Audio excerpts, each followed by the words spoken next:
बताएं, राम से चल के राम पे आए। प्रेम कोई हम और न जाने, राम से रूठे राम से माने। राम सिया की करुण कहानी, एक है चंदन एक है पानी। राम सिया राम जय जय राम। राम सिया राम जय जय राम। राम राम दोस्तों, मैं हूँ रेणु भाटिया और आप सुन रहे हैं Rab Katha presents Valmiki Ramayan as it is. ये है 3rd एपिसोड बालकांड भाग 10।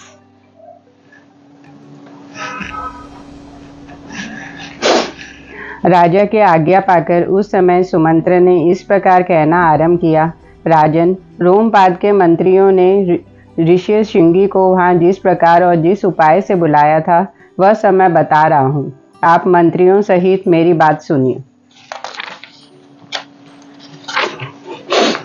उस समय अमात्यों सहित पुरोहित ने राजा रोमपाद से कहा, महाराज, हम लोगों ने एक उपाय सोचा है जिसे काम से लाने से किसी भी विघ्न बाधा के आने की संभावना नहीं है। ऋषि ऋंग मुनि सदा वन में ही रहकर तपस्या व स्वाध्याय में लगे रहते हैं। वह स्त्रियों को पहचानते तक नहीं है और विषयों के सुख से भी सर्वथा अनभिज्ञ है। हम मनुष्य के चित्त को मथ डालने वाला मनोवांछित विषयों का प्रलोभन देकर उन्हें अपने नगर में ले आएंगे। अंत इसके लिए शीघ्र प्रयत्न करना जाए। यदि सुंदर आभूषणों से विभूषित मनोहर रूप वाली वेश्या वहां जाए तो वह भांति भांति के उपायों से उन्हें लुभाकर इस नगर में ले आएंगे। अंत इन्हें सत्कार पूर्वक भेजना चाहिए। यह सुनकर राजा ने पुरोहित को उत्तर दिया, बहुत अच्छा, आप लोग ऐसा ही करें। आज्ञा पाकर पुरोहित और मंत्रियों ने उस समय वैसे ही व्यवस्था की। तब नगर की मुख्य मुख्य वेश्याएं राजा का आदेश सुनकर उस महान वन में गई और मुनि के आश्रम से थोड़ी दूर पर ठहरकर उनका दर्शन उद्योग करने लगी। मुनि कुमार ऋषि ऋंग बड़े ही धीर स्वभाव के थे, सदा आश्रम में ही रहा करते थे। उन्हें सर्वदा अपने पिता के पास रहने से ही अधिक सुख मिलता था। अंत वह भी आश्रम के बाहर नहीं निकलते थे। उन तपस्वी ऋषि कुमार ने जन्म से लेकर उस समय तक पहले कभी न तो कोई स्त्री देखी थी और न पिता के सिवाय दूसरे किसी पुरुष का ही दर्शन किया था। नगर या राष्ट्र के गांव में उत्पन्न हुए दूसरे प्राणियों को वे नहीं देख पाए थे। तदनंतर एक दिन विभांडक कुमार ऋषि ऋंग अकस्मात घूमते फिरते उस स्थान पर चले आए जहाँ वह वेश्याएं ठहरी हुई थी। वहाँ उन्होंने उन सुंदरी वनिताओं को देखा। उन प्रमदाओं का वेश बड़ा ही सुंदर और अद्भुत था। वह मीठे स्वर में गा रही थी। ऋषि कुमार को आया देख सभी उनके पास चली गई और इस प्रकार पूछने लगी, ब्राह्मण, आप कौन हैं, क्या करते हैं तथा इस निर्जन वन में आश्रम से इतनी दूर अकेले क्यों विचर कर रहे हैं, यह हमें बताइए। हम लोग इस बात को जानना चाहते हैं। ऋषि सिंह ने वन में कभी स्त्रियों का रूप नहीं देखा था और वे स्त्रियों का अत्यंत कमनीय रूप से सुशोभित थी। अंत उन्हें देखकर उनके मन में स्नेह उत्पन्न हो गया, इसलिए उन्होंने उनसे उनके पिता का परिचय देकर विचार किया। वे बोले, मेरे पिता का नाम विभांडक मुनि है, मैं उनकी औरस पुत्र हूँ। मेरा ऋषि सिंह नाम और तपस्या आदि कर्म इस भूमंडल में प्रसिद्ध है। यहाँ पास ही एक आश्रम है, आप लोग देखने में परम सुंदर हैं। आप मेरे आश्रम पर चले, वहाँ मैं आप सब लोगों की विधि पूर्वक पूजा करूँगा। ऋषि कुमार की यह बात सुनकर सब उनसे सहमत हो गई। फिर वह सब सुंदर स्त्रियां उनका आश्रम देखने के लिए वहाँ गई। वहाँ जाने पर ऋषि कुमार ने यह आधर्य, यह पाद है, यहाँ यह भोजन के लिए फल मूल प्रस्तुत है, ऐसा कहते हुए उन सबका विधिवत पूजन किया। ऋषि की पूजा स्वीकार करके वह सभी वहां से चली जाने को उत्सुक हुई। उन्हें विभांडक मुनि का भय लग रहा था, इसलिए उन्होंने शीघ्र ही वहां से चली जाने का विचार किया। वह बोली, ब्राह्मण, हमारे पास भी यह उत्तम उत्तम फल है, प्रियवर, इन्हें ग्रहण कीजिए, आपका कल्याण हो। इन फलों को शीघ्र ही खा लीजिए, विलंब न कीजिएगा। ऐसा कहकर उन सबने हर्ष में भरकर ऋषि का आलिंगन किया और उन्हें खाने योग्य भांति भांति के उत्तम पदार्थ तथा बहुत सी मिठाइयाँ दी। उनका रसास्वादन करके उन तेजस्वी ऋषियों ने समझा कि ये भी फल है, क्योंकि इस दिन के पहले उन्होंने कभी वैसे पदार्थ नहीं खाए थे। भला सदा में वन में रहने वालों के लिए वैसा वस्तुओं का स्वाद लेना अवसर ही कहाँ है। तत्पश्चात उनके पिता विभांडक मुनि डर से डरी हुई वे स्त्रियां व्रत और अनुष्ठान की बात बताकर ब्राह्मण कुमार से पूछकर उसी बहाने वहां चली गई। उन सबके चले जाने पर कैश्यप कुमार ब्राह्मण ऋषि श्रृंग मन व्याकुल हो उठे और बड़े दुख से इधर उधर टहलने लगे। तदनंतर दूसरे दिन फिर मन से उन्हीं का बारंबार चिंतन करते हुए शक्तिशाली विभांडक कुमार श्री राम श्रृंगी ऋषि उसी स्थान पर जहाँ पहले दिन उन्होंने वस्त्र और आभूषण से सजी उन मनोहर रूप वाली वेश्याओं को देखा था। ब्राह्मण ऋषि श्रृंग को आते देख तुरंत ही उन वेश्याओं का हृदय प्रसन्नता से खिल उठा। वह सबकी सब उनके पास जाकर उनसे इस प्रकार कहने लगी, सौम्य, आओ आज हमारे आश्रम पर चलो। यद्यपि यहाँ नाना प्रकार के फल मूल बहुत मिलते हैं, तथापि वहाँ भी निश्चय ही इन सबका विशेष रूप से प्रबंध हो सकता है। उन सबके मनोहर वचन सुनकर ऋषि श्रृंग उनके पास जाने को तैयार हो गए और वे स्त्रियां उन्हें अंग देश में ले गई। उन महात्मा ब्राह्मण के अंग देश में आते ही इंद्र ने संपूर्ण जगत को प्रसन्न करते हुए सहसा पानी बरसाना आरंभ कर दिया। वर्षा ही राजा को अनुमत हो गया कि वह तपस्वी ब्राह्मण कुमार आ गए। फिर बड़ी विनय के साथ राजा ने उनकी आगवानी की और पृथ्वी पर मस्तक टेककर उन्हें साष्टांग प्रणाम किया। फिर एकाग्रचित होकर उन्होंने ऋषि को अर्घ्य निवेदन किया तथा उन विप्र शिरोमणि से वरदान मांगा, भगवान, आप और आपके पिताजी का कृपा प्रसाद मुझे प्राप्त हो। ऐसा उन्होंने इसलिए किया कि कहीं कपट पूर्वक यहाँ तक लाए जाने का रहस्य जान लेने पर विप्रवर ऋषि श्रृंग अथवा विभांडक मुनि मन से मेरे प्रति क्रोध न हो। तत्पश्चात ऋषि श्रृंग को अंतपुर में ले जाकर उन्होंने शांत चित्त से अपनी कन्या शांता का उनके साथ विधि पूर्वक विवाह कर दिया। ऐसा करके राजा को बड़ी प्रसन्नता हुई।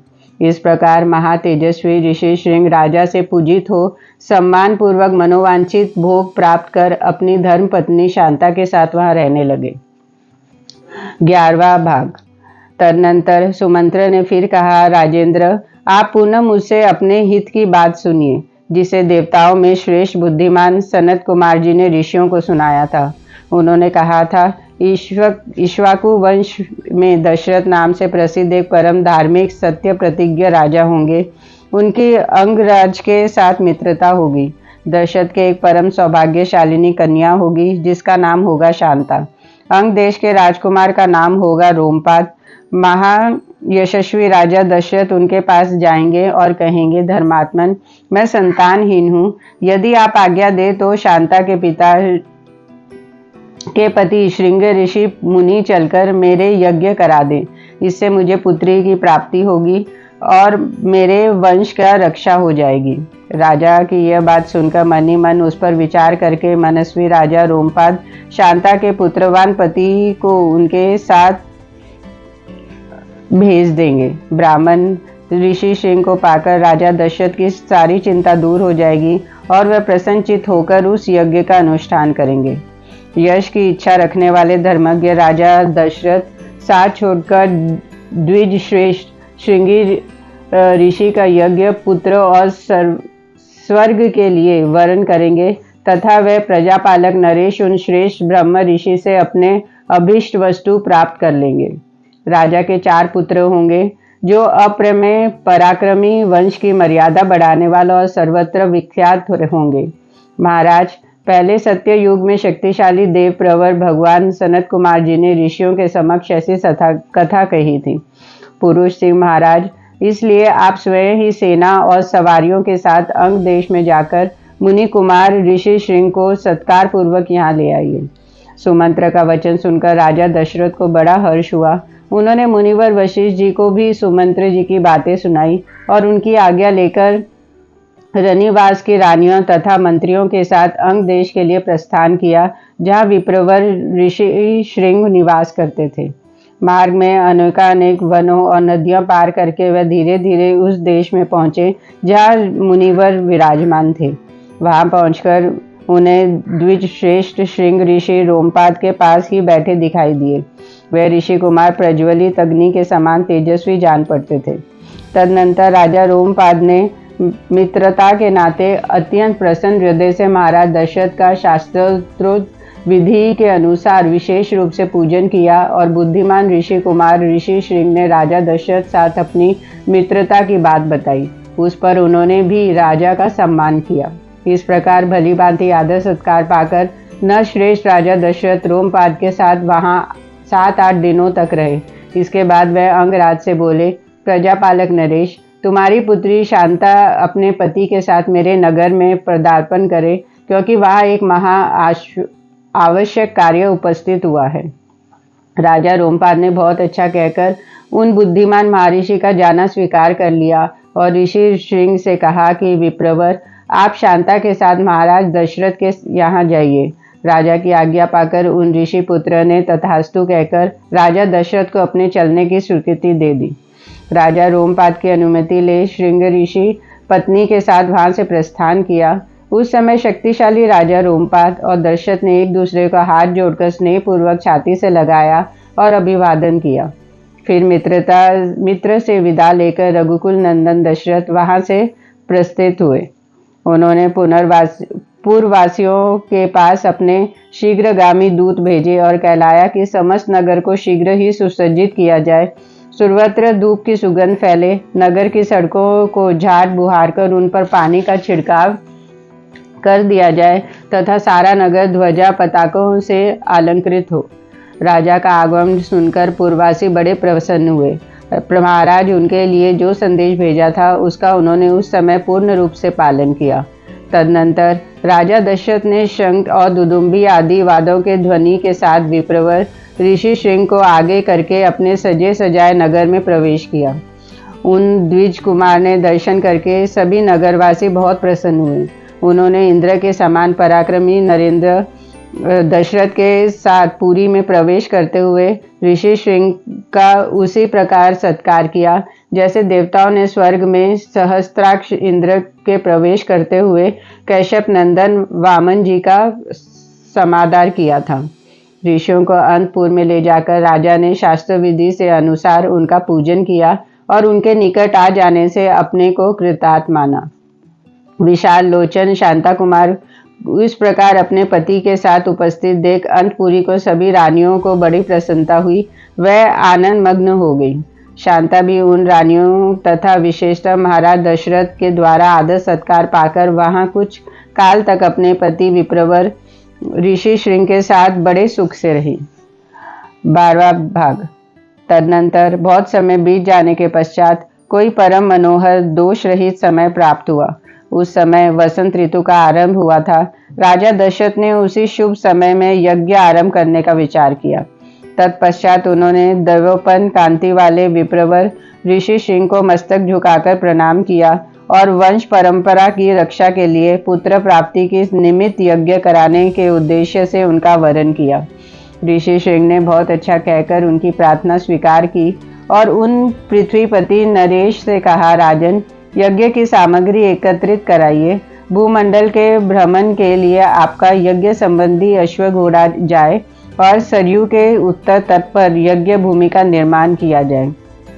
तब राजा ने कहा, सुमंत्र, तुम शीघ्र ही वेद विद्या के पारंगत ब्राह्मणों तथा ब्रह्मवादी ऋषि जातियों को बुला ले आओ। सुयज्ञ, वामदेव, जाबाली, कैश्यप, पुरोहित, वशिष्ठ तथा अन्य जो श्रेष्ठ ब्राह्मण हैं उन सबको बुलाओ। तब शीघ्रगामी सुमंत्र तुरंत जाकर वेद विद्या के पराक्रमी उन समस्त ब्राह्मणों को बुला लाए। धर्मात्मा राजा दशरथ उन सबका पूजन किया और उनके धर्म और अर्थ के युक्त मधुर वचन कहा। महर्षि, मैं पुत्र के लिए निरंतर संतप्त रहता हूँ। उसके बिना इस राज्य आदि से मुझे कोई सुख नहीं मिलता। अंत मैंने यह विचार किया कि पुत्र के लिए अश्वमेध यज्ञ का अनुष्ठान करूं। इसी संकल्प के अनुसार मैं अश्वमेध यज्ञ का आरंभ करना चाहता हूँ। मुझे विश्वास है कि ऋषि पुत्र श्रृंगी ऋषि के प्रभाव से अपना संपूर्ण कामनाओं का प्राप्त कर लूंगा। राजा दशरथ के मुख से निकलने हुए यह वचन की वशिष्ठ आदि सभी ब्राह्मणों ने साधु साधु कहकर बड़ी सराहना की। इसके बाद ऋषि श्रृंग आदि सभी महर्षियों ने उस समय राजा दशरथ से पुनः यह बात कही, महाराज, यज्ञ सामग्री का संग्रह किया जाए, यज्ञ संबंधी अश्व छोड़ा जाए तथा सरायु के उत्तर तट पर यज्ञ भूमि का निर्माण किया जाए। तुम यज्ञ द्वारा सर्वथा 4 अमित पराक्रमी पुत्र प्राप्त करोगे, क्योंकि पुत्र के लिए तुम्हारे मन में ऐसे धार्मिक विचार का उदय हुआ है। ब्राह्मणों की यह बात सुनकर राजा को बड़ी प्रसन्नता हुई। उन्होंने बड़े हर्ष के साथ अपने मंत्रियों को यह शुभ अक्षर वाली बातें कही। गुरुजनों की आज्ञा के अनुसार तुम लोग शीघ्र ही मेरे लिए यज्ञ की सामग्री जुटा दो। शक्तिशाली वीरों के संरक्षण में यह यज्ञ अश्व छोड़ा जाए और उसके साथ प्रधान ऋत्विज भी रहे।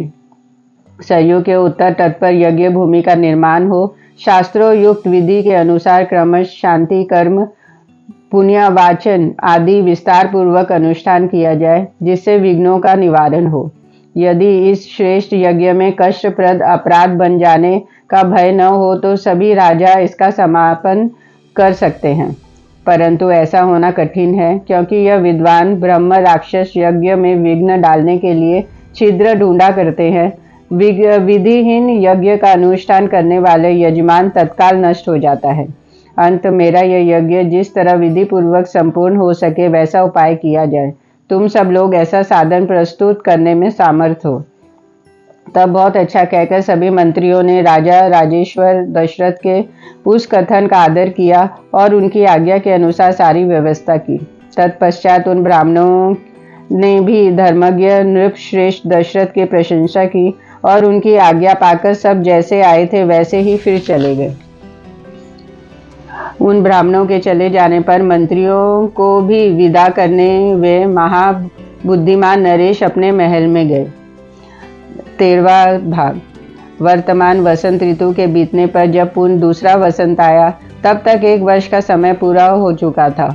उस समय शक्तिशाली राजा दशरथ संतान के लिए अश्वमेघ यज्ञ की दीक्षा लेने निमित्त वशिष्ठ जी के समीप गए। वशिष्ठ जी को प्रणाम करके राजा नित्यानंद उन्होंने पूजन किया और पुत्र प्राप्ति का उद्देश्य लेकर उन द्विज श्रेष्ठ मुनि से यह विनय युक्त बात कही, ब्राह्मण मुनिवर, आप शास्त्र विधि के अनुसार मेरा यज्ञ करावे और यज्ञ के अंगभूत अश्व संचारण आदि में ब्राह्मण रक्ष तथा जिस तरह विघ्न न डाला जाए वैसे उपाय कीजिए। आपका मुझ पर विशेष स्नेह है। आप मेरे सदा अकारण हितैषी गुरु और परम महान है। यह जो यज्ञ का भार उपस्थित हुआ है इसको आप ही वहन कर सकते हैं। तब बहुत अच्छा कहकर विप्रवर वशिष्ठ मुनि राजा से इस प्रकार बोले, नरेश्वर, तुमने जिसके लिए प्रार्थना की है वह सब मैं करूंगा। तदनंतर वशिष्ठ जी ने यज्ञ संबंधी कर्मों में निपुण तथा यज्ञ विशेषज्ञ, शिल्प कर्म में कुशल, परम धर्मात्मा बूढ़े ब्राह्मण यज्ञ कर्म समाप्त होने तक उसमें सेवा करने वाले सेवकों, शिल्पकारों, बढ़इयों, भूमि खोदने वाले ज्योतिषियों, कारीगरों, नटों, नर्तकों, विशुद्ध शास्त्र वेदांतों तथा बहुश्रुत पुरुषों को बुलाकर उनसे कहा, तुम लोग महाराज की आज्ञा के यज्ञ कर्म के लिए आवश्यक प्रबंध करो। शीघ्र ही कई हजार ईंटें लाई गई। राजाओं के ठहरने के लिए योग्य अन्न पान आदि अनेक उपकारकों से युक्त बहुत से महल बनाए गए। ब्राह्मणों के रहने के लिए भी सैकड़ों सुंदर घर बनाए जाने चाहिए। वह सब ग्रह बहुत ही भोजनीय, अन्न पान आदि उपकरणों से युक्त तथा आंधी पानी आदि से निवारण में समर्थ हो। इसी तरह पूर्ववासियों के लिए भी विस्तृत मकान बनने चाहिए। दूर से आए हुए भूपलोकों के लिए पृथक पृथक महल बनाए जाएं। घोड़े और हाथियों के लिए भी शालाएं बनाई जाएं। साधारण लोगों के सोने के लिए भी घरों की व्यवस्था हो। विदेशी सैनिकों के लिए भी बड़ी बड़ी छावनी बनानी चाहिए।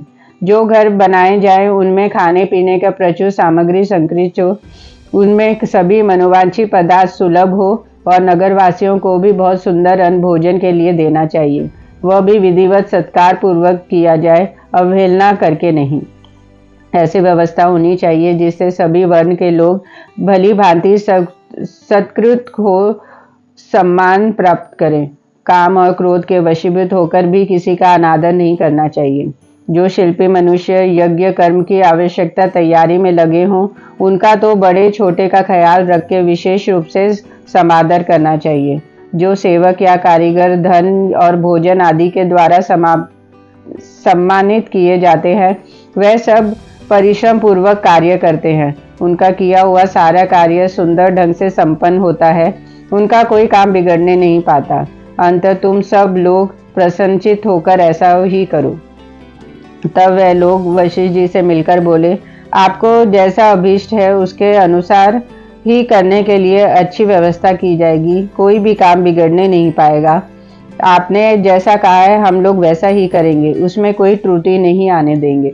तदनंतर वशिष्ठ जी ने सुमंत्र को बुलाकर कहा, इस पृथ्वी पर जो जो धार्मिक राज्य ब्राह्मण, क्षत्रिय, वैश्य व सहस्त्र शूद्र है, उन सबको इस यज्ञ में आने के लिए निमंत्रित करो। सब देशों के अच्छे लोगों को सत्कार पूर्वक यहाँ ले आओ। मिथिला के स्वामी शूरवीर महाभाग जनक सत्यवादी नरेश हैं। उनको अपना पुराना संबंधी जानकर तुम स्वयं ही जाकर उन्हें बड़े आदर सत्कार के साथ यहाँ ले आओ।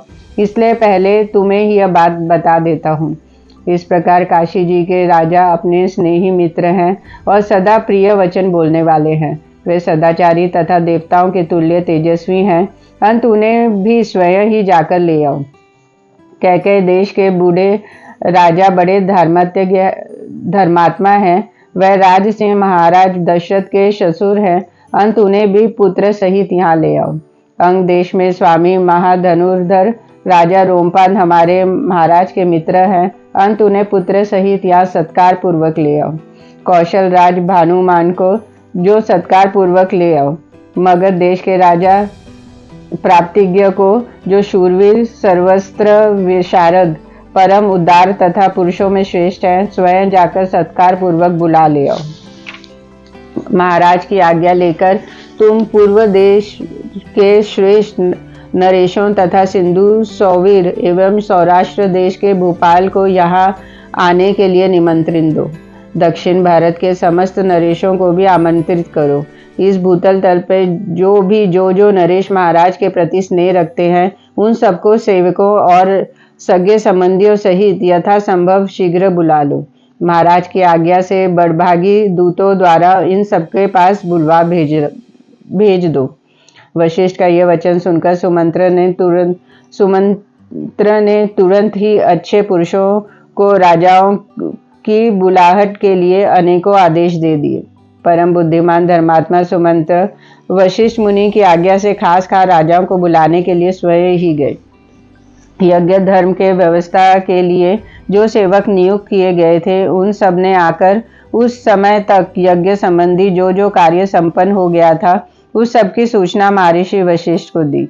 यह सुनकर वह द्विज श्रेष्ठ मुनि बड़े प्रसन्न हुए और उन सबसे बोले, भद्र पुरुषों, किसी को जो कुछ कहना हो उसे अवहेलना या आदर पूर्वक नहीं देना चाहिए, क्योंकि अनादर पूर्वक नहीं देना चाहिए, क्योंकि अनादर पूर्वक दिया हुआ दान दाता को नष्ट कर, इसमें संशय नहीं है। तदनंतर कुछ दिनों बाद राजा लोग महाराज दशरथ के लिए बहुत से रत्नों को भेंट लेकर अयोध्या में आए। इससे वशिष्ठ जी को बड़ी प्रसन्नता हुई। उन्होंने राजा से कहा, पुरुष सिंह, तुम्हारे आज्ञा से राजलोग यहाँ आ गए हैं। नृपश्रेष्ठ, मैंने भी यथा योग्य उन सबका सत्कार किया है। हमारे कार्यकर्ताओं ने पुनः सावधान रहकर यज्ञ के लिए सारी तैयारी की है। अब तुम भी यज्ञ करने के लिए यज्ञ मंडप के समीप चलो। राजेंद्र, यज्ञ मंडप में सभी वांछनीय वस्तुएं एकत्रित कर दी गई है। आप स्वयं चलकर देखें। यह मंडप इतना शीघ्र तैयार किया गया है, मानो मन के संकल्प से ही बन गया हो। मुनिवर श्रेष्ठ व ऋषिरिंग दोनों आदेश के शुभ नक्षत्र वाले दिनों को राजा दशरथ यज्ञ के लिए राजभवन से निकले। तत्पश्चात वशिष्ठ जी आदि सभी श्रेष्ठ दिग्गजों ने यज्ञ मंडप में जाकर श्रृंगी ऋषि के आगे अनेक शास्त्रों युक्त विधि के अनुसार यज्ञ कर्म का आरंभ किया। पत्नियों सहित श्रीमान अवधन नरेश यज्ञ की दीक्षा ली। 14वां भाग। इधर वर्ष पूरा होने पर यज्ञ संबंधी अश्व भूमंडल के भ्रमण करके लौट आया। फिर सरयू नदी के तट पर राजा का यज्ञ आरंभ हुआ। महामनस्वी राजा दशरथ के उस अश्वमेघ नामक महायज्ञ में ऋषि श्रृंग को आगे करके श्रेष्ठ ब्राह्मण यज्ञ संबंधी कर्म करने लगे। यज्ञ कराने वाले सभी ब्राह्मण वेदों के परंपरागत विद्वान थे। अंत व अन्य और विधि के अनुसार सब कर्मों को उचित रीति से संपादन करते थे और शास्त्र के अनुसार किस क्रम से किस समय कौन सी क्रिया करनी चाहिए इसको स्मरण रखते हुए प्रत्येक कर्म के प्रवृत्ति होते थे। ब्राह्मणों ने प्रवर्य का शास्त्र के अनुसार संपादन करके उपसद नामक इष्ट विशेष का भी शास्त्र के अनुसार ही अनुष्ठान किया। तत्पश्चात शास्त्रीय उपदेश से अधिक से जो अति देशत प्रातः कर्म है उन सबका विधिवत संपादन किया। तदनंतर तत्त कर्मों के अंगभूत देवताओं का पूजन करके हर्ष में भरे हुए उन सभी मुनिवरों ने विधि पूर्वक प्रातः सदन आदि कर्म किए। इंद्र देवताओं को विधि पूर्वक हविष्य का भाग अर्पित किया गया और पाप निवर्तक राजा सोमलता का रस निकाला गया। फिर क्रमश मध्य दिन सवन का कार्य आरंभ हुआ। तत्पश्चात उन श्रेष्ठ ब्राह्मणों ने शास्त्र से देखभाल कर मनस्वी राजा दशरथ के तृतीय सवन कर्म का भी विधिवत संपादन किया। ऋषि श्रृंग आदि महर्षियों ने वहां अभ्यास काल में सीखे गए अक्षरों से युक्त स्वर और वर्ण से संपन्न मंत्रों द्वारा इंद्र आदि श्रेष्ठ देवताओं का आह्वान किया। मधुर एवं मनोरम समागम के लिए लाए गए हुए आह्वान मंत्रों के देवताओं का आह्वान करके होताओं ने उन्हें अनेक योग्य भविष्य के भाग समर्पित किए। उस यज्ञ में कोई अयोग्य अथवा विपरीत आहुति नहीं पड़ी, कहीं कोई भूल नहीं हुई, अनजान में भी कोई कर्म छूटने नहीं पाया, क्योंकि वहां सारा कर्म मंत्रोच्चारण पूर्वक संपन्न होता दिखाई देता था। महर्षियों ने सब कर्म क्षेम युक्त व निर्विघ्न परिपूर्ण किए। यज्ञ के दिनों में कोई भी ऋत्विज थका मंदा या भूखा प्यासा नहीं दिखाई देता था। उसमें कोई भी ब्राह्मण ऐसा नहीं था जो विद्वान न हो अथवा जिसके 100 से कम शिष्य या सेवक रहे हों। उस यज्ञ में प्रतिदिन ब्राह्मण भोजन करते थे तथा शूद्रों को भी भोजन उपलब्ध होता था। तापस और श्रमण भी भोजन करते थे। बूढ़े, रोगी, स्त्रियां तथा बच्चे भी यथेष्ट भोजन पाते थे। भोजन इतना स्वादिष्ट होता था कि निरंतर खाते रहने पर भी किसी का मन नहीं भरता था। अन्न दो, नाना प्रकार के वस्त्र दो, अधिकारियों की ऐसी आज्ञा पाकर कार्यकर्ता लोग बारंबार वैसा ही करते थे। वहां प्रतिदिन विधिवत पके हुए अन्न के बहुत से पर्वतों जैसे ढेर दिखाई देते थे। महामनस्वी राजा दशरथ के उन यज्ञ में नाना देशों से आए हुए स्त्री पुरुष अन्न पान द्वारा भली भांति तृप्त किए गए थे। श्रेष्ठ ब्राह्मण भोजन विधिवत बनाया गया था, बहुत स्वादिष्ट है ऐसा कहकर अन्न की प्रशंसा किया करते थे। भोजन करके उठे हुए लोगों से मुख से राजा सदा यही सुनते थे कि हम लोग बहुत तृप्त हुए, सबका कल्याण हो। वस्त्र आभूषणों से अलंकृत हुए पुरुष ब्राह्मणों को भोजन परोसते थे और उन लोगों को जो दूसरे लोग सहायता करते थे उन्हें भी विशुद्ध मणिमय कुंडल धारण किए रखे थे। एक सवन समाप्त करके दूसरे सवन के आरंभ होने से पूर्व जो अवकाश मिलता था उसमें उत्तम वक्ता धीर ब्राह्मणों एक दूसरे को जीत के इच्छा से भौतरे युक्तिवाद उपस्थित हुए शास्त्रार्थ करते थे। उस यज्ञ में नियुक्त हुए कर्म कुशल ब्राह्मण प्रतिदिन शास्त्र के अनुसार सब कार्यों का समापन करते थे। राजा के उन यज्ञ में कोई भी सदस्य ऐसा नहीं था जो व्याकरण आदि छदों अंगों का ज्ञात न हो, जिसने ब्रह्मचार्य व्रत का पालन न किया हो तथा जो बहुश्रुत न हो। वहाँ कोई ऐसा द्विज नहीं था जो वाद विवाद में कुशल न हो। जब यूप खड़ा करने वाला समय आया तब बेल के लकड़ी के 6 यूप गाड़े गए, उतने ही खैरक यूप खड़े किए गए तथा पलाश के भी उतने ही यूप थे जो विल निर्मित यूपों के साथ खड़े किए गए थे। बहेड़ के वृक्ष का एक यूप अश्वमेघ यज्ञ के लिए विहित था। देवदारू के बने हुए यूप का भी विधान है, परंतु उसकी संख्या न 1 है न 6।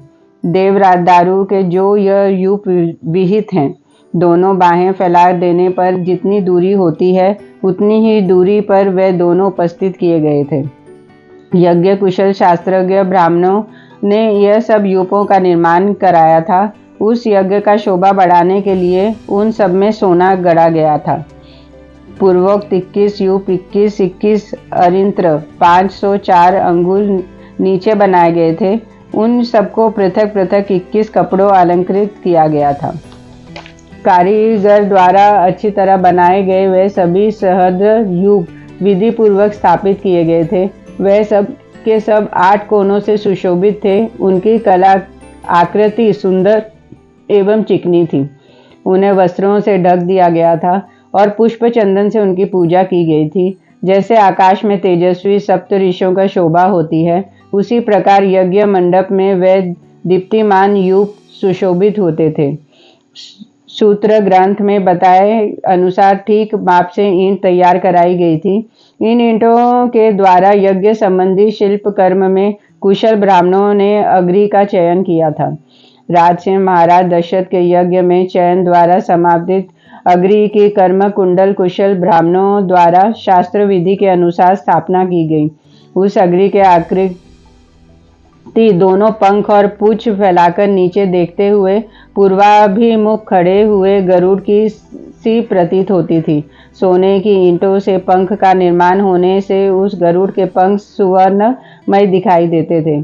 प्रकृत अवस्था में चित्त अग्नि के 6 प्रस्तार होते थे, किंतु अश्वमेघ यज्ञ के उनका प्रस्तार 3 गुना हो जाता है। इसलिए वह गरुड़ कृति अग्नि 18 प्रस्तारों युक्त थी। वहाँ पूर्वा के युगों में शास्त्र विहित पुष्प पशु सर्प और पक्षी विभिन्न देवताओं के उद्देश्य से बांधे गए थे। सामित्र कर्म में यज्ञ अश्व तथा कर्मु आदि जलचर जंतु जो वहां लाए गए थे, ऋषियों ने उन सबका शास्त्र विधि के अनुसार पूर्वोक्त यूपों में बांध दिया। उस समय उन यूपों में 300 पशु बांधे हुए थे तथा राजा दशरथ का वह उत्तम अश्वरत्न भी वहीं बांधा गया था।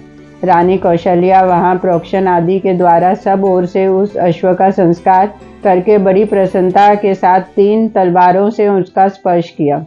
तदनंतर कौशल्या देवी ने सुस्थिर चित्त से धर्म पालन की इच्छा रखकर उस अश्व के निकट 1 रात निवास किया। तत्पश्चात होता अधर्व्यू और उद्गात ने राजा की महर्षि कौशल्या वावाता तथा परिवृत उन सबके हाथ से उस अश्व का स्पर्श कराया। इसके बाद परम चतुर जितेंद्रिय ऋत्विक ने विधि पूर्वक अश्व कंद के गूदे को निकालकर शास्त्रोक्त रीति से पकाया। तत्पश्चात उस गूदे की आहुति दी गई। राजा दशरथ ने अपने पाप को दूर करने के लिए ठीक उसी समय आकर विधि पूर्वक उसके धुएं की गंध सूंघा। उस अश्वमेघ यज्ञ के अंगभूत जो हवनीय पदार्थ थे, उन सबको लेकर समस्त 16 ऋतु ब्राह्मण अग्नि में विधिवत आहुति देने लगे। अश्वमेघ के अतिरिक्त अन्य यज्ञों में जो हवि दी जाती है वह पाकर की शाखाओं में रखकर दी जाती है, परंतु अश्वमेघ यज्ञ हविष वेद की चटाई में रखकर देने का नियम है। जय श्री राम।